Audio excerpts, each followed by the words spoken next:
Hola, soy Carlos Grosso y les doy la bienvenida al tema ¿Cómo hablar en público? ¡Comenzamos! Enfrentarse a un público con algo que decir jamás será sencillo. La oratoria puede generar nervios y ansiedad en el orador, y esto podría arruinar totalmente el show. No todo el mundo domina el arte de hablar en público, por ello los invito a que se queden hasta el final de este video.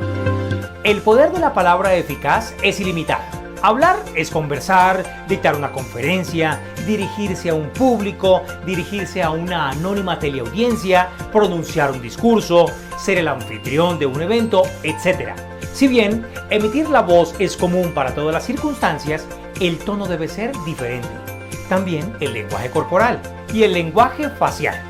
Hoy por hoy, los profesionales de toda área deberán enfrentarse a un público en cualquier entorno continuamente para expresar sus ideas.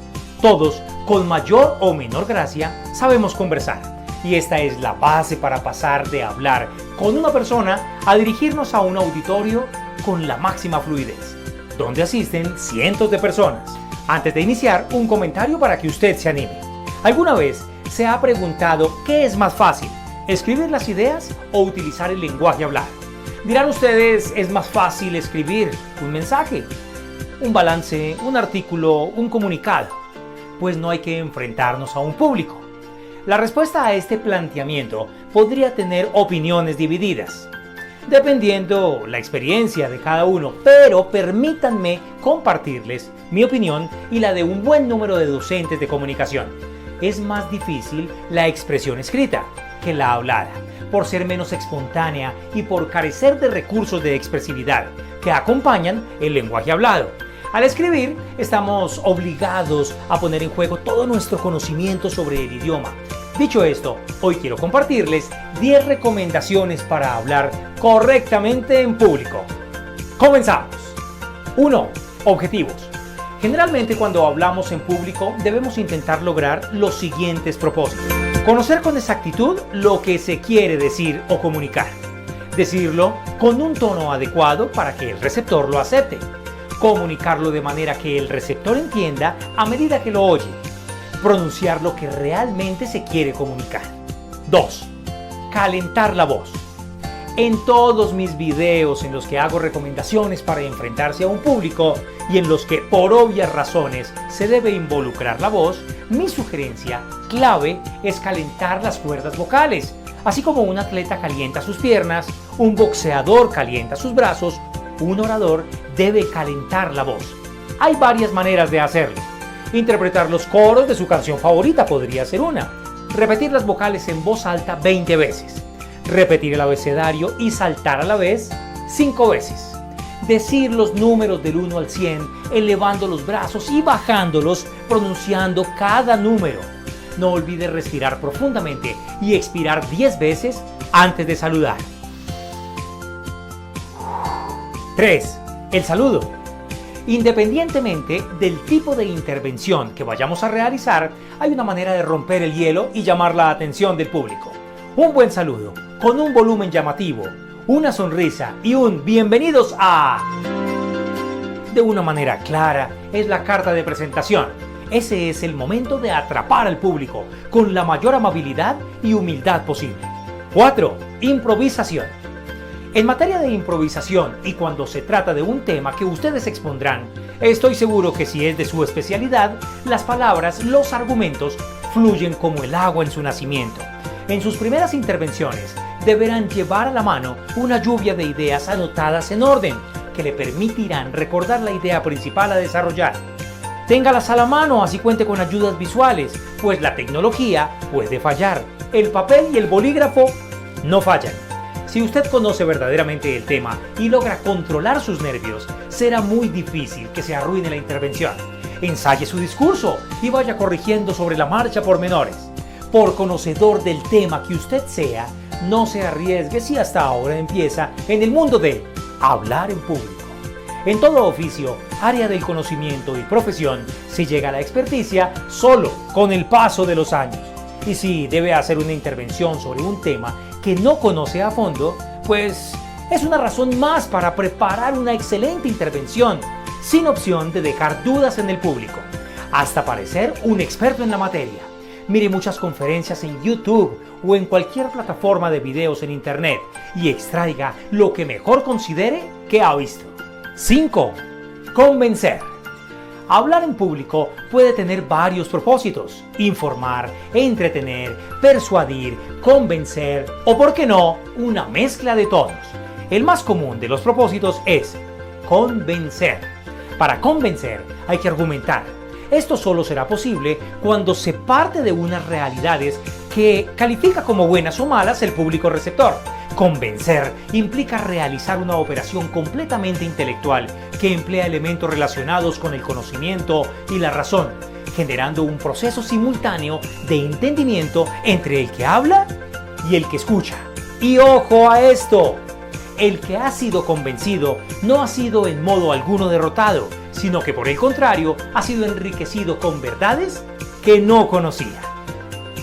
6. Preparación.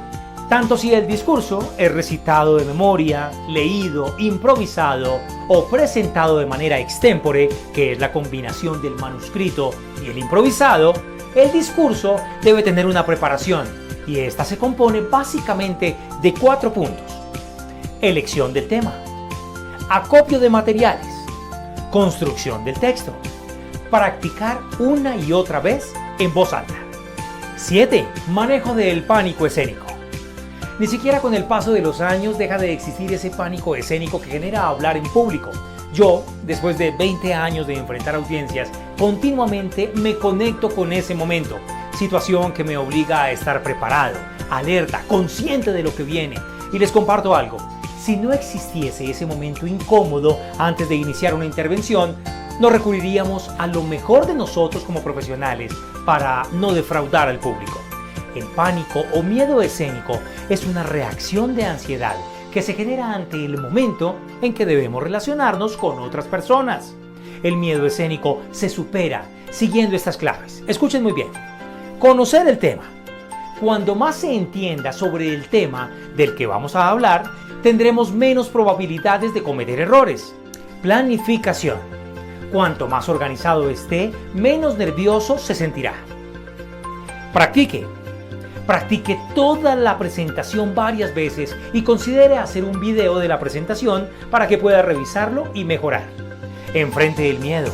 Haga una lista de las preocupaciones específicas y verifique si hay evidencia objetiva que respalde cada preocupación, y tome la decisión de tomar el toro por los cachos. Imagine el éxito. Los pensamientos positivos ayudan a reducir parte de la negatividad sobre su desempeño social y alivian en gran parte la ansiedad. Concéntrese en la exposición, no en los asistentes. Tal vez ni siquiera ellos noten el nerviosismo del expositor. Entérese sobre qué tipo de público asistirá: jóvenes, adultos, docentes, analfabetas. ¿Quiénes asistirán? Eso lo debe tener muy claro. Si no puede superar el miedo con la práctica, considere buscar ayuda profesional. Sin embargo, estoy seguro que con estos pasos podemos mejorar. 8. Expresión corporal. En nuestro diario vivir, una persona puede, sin hablarnos, comunicarnos simpatía, hostilidad, indiferencia, solo con el movimiento de sus manos, hombros y cejas. Un filósofo francés decía: el gesto corre detrás del pensamiento y procura él también servir de intérprete. Teniendo en cuenta que al orador se le ve antes de que se le oiga, es esta la primera impresión visual la que produce en el auditorio una reacción estimativa de la sinceridad, la energía y la cordialidad de las palabras. Es clave que el orador, al iniciar, encare al público y trate de crear una impresión de que se dirige a cada uno de los asistentes. El oyente tiende a rechazar al orador, que lo ignora como individuo. No existe una regla universal sobre la manera como se debe mover el cuerpo mientras se habla, pero ojo a esto: no es una buena norma dejar la impresión de que nos amparamos detrás del atril. No da buena impresión pararse en puntas y descender y subir y bajar de nuevo, o descargar el peso en una sola pierna y cambiar. No se ve bien jugar con los botones del saco o frotarse las manos con antibacterial invisible. Si está de pie, el orador debe permanecer erguido. Puede desplazarse por el escenario con movimientos seguros, rápidos, citar ejemplos y usar sus manos. La mejor herramienta del orador son las manos. Recuerde que usted tiene la palabra y usted es el show del momento en materia oratoria. Evite la arrogancia con sus gestos y propóngase ser muy sencillo y agradar al público con su presentación. 9. La voz y la dicción. La voz depende en mayor medida de que el orador pueda respirar bien, lo cual ayudará también a suprimir su tensión nerviosa y le permitirá disciplinar la voz y que pueda variarla a su antojo de ansiedad, expresión y entonación. Y ojo a esto, no existe voz bonita o voz fea, téngalo claro, pues no existirían cantantes famosos interpretando temas en todas las tonalidades y estilos. En la oratoria pasa igual, hay voces que terminarán gustándole a alguien finalmente. Dicho esto, no ponga su atención en la voz, solo proyéctela y vocalice su idioma de manera correcta. Revise el sonido en el auditorio y solo inicie cuando considere que el último de la fila, el que está arriba, lo está escuchando correctamente. Pronuncie bien todas las consonantes y vocales, dé el mejor uso a la lengua, labios, dientes, maxilar y paladar. La lengua es el órgano que contribuye de modo más importante a la claridad de los sonidos, porque aunque la boca tenga la apertura necesaria, los sonidos producidos no pueden modularse si la lengua permanece inactiva. Articule bien, hágase comprender claramente, incluso cuando habla en voz baja. Tenga en cuenta que las palabras terminadas en D tienen un mayor esfuerzo en materia de pronunciación, de lo contrario estaría mal pronunciado. Por ejemplo, bondad, caridad, actividad, actitud, entre otras palabras que terminan en D. Hay quienes piensan que solo se debe articular las vocales, así no se haga de la mejor manera en las consonantes. Esto constituye un grave error, porque al descuidar las consonantes se hace confusa la comprensión de la palabra. 10. Cierre de la intervención.